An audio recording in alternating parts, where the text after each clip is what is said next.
만약 우리가 천국에 산다면 행복할 수 있을까? 토마스 힐란드 에릭센. 17배 더 많은 경험을 하는 세대. 주변에서 무슨 일이 벌어지고 있는지 전부 받아들이고 알기 위해 우리는 새벽같이 일어나야 한다. 이 사회는 가능성과 의무와 기대로 가득 차 있다. 사람들은 정보가 난무하는 오늘날의 사회에서 뒤처지지 않기 위해 애를 쓰고 있다.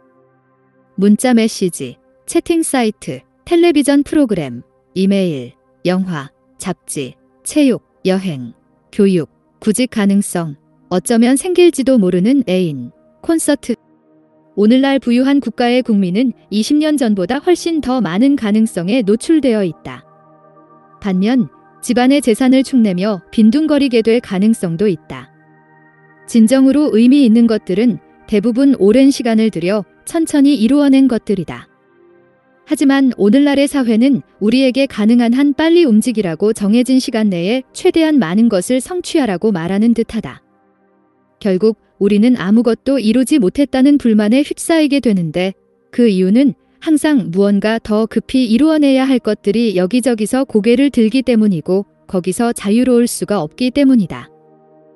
언젠가 텔레비전에서 무려 6년에 걸쳐 세계 곳곳을 여행한 어떤 남자가 나오는 프로그램을 본 적이 있다. 그는 말 그대로 세계 곳곳에 발을 들이지 않은 곳이 없을 정도였다. 그런데 가장 인상 깊었던 곳은 어디였느냐고 저널리스트가 묻자 그는 아무 대답도 하지 못했다. 아무것도 기억하지 못했기 때문이다. 기억들이 서로 겹치고 섞여버린 탓에 각각의 장소에서 얻었을 특별한 기억이나 경험을 구별해낼 수 없었다. 1800년대 중반 노르웨이 텔레마르크 북부 지방에 살던 한 농부의 예를 보자. 그는 여행이라고는 단 한 차례 마차를 타고 크리스티아니아, 현재의 오슬로 지역 옮기니에 다녀온 것이 전부였다. 한 달 정도 크리스티아니아에 머문 후 집으로 돌아온 그는 여행지에서 보고 경험한 모든 것들을 선명히 기억하고 있었다. 또한 시간이 넉넉했기 때문에 경험을 바탕으로 새롭고 깊은 사고를 할 수도 있었다.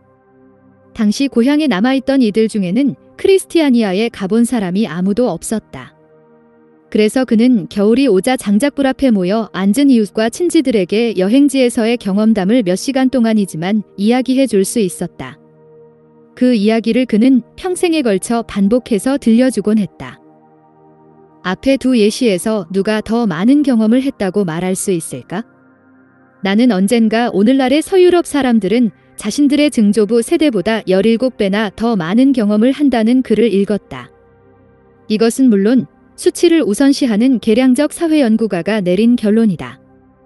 오늘날 국제 중산층에 속한 사람들이 이전 세대의 사람들보다 훨씬 더 많은 경험을 한다는 것은 반박의 여지가 없는 사실이다.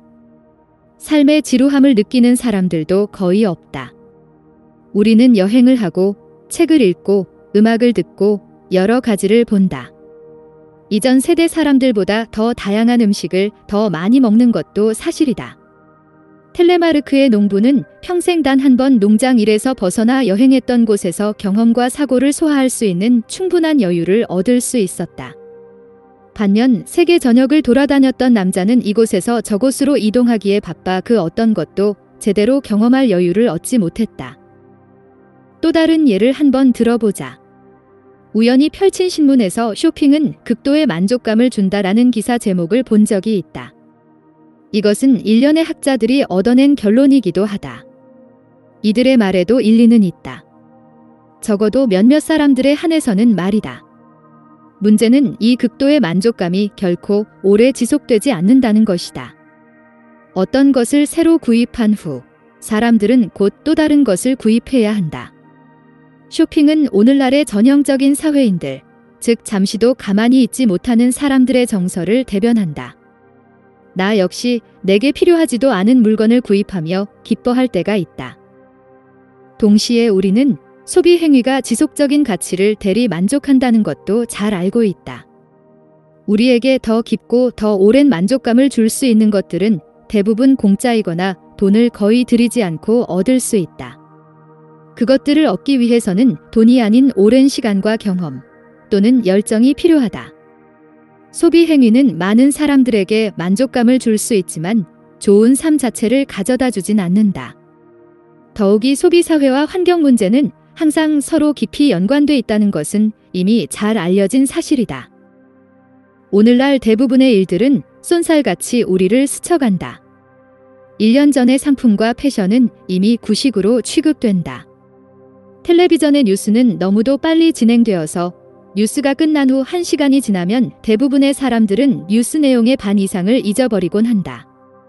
토크쇼, 시트콤, 드라마들은 번개처럼 빠른 속력으로 뒤를 이어 방송되며 음식도 너무나 빨리 만들어져서 결국엔 소금과 설탕 맛밖에 나지 않을 정도다.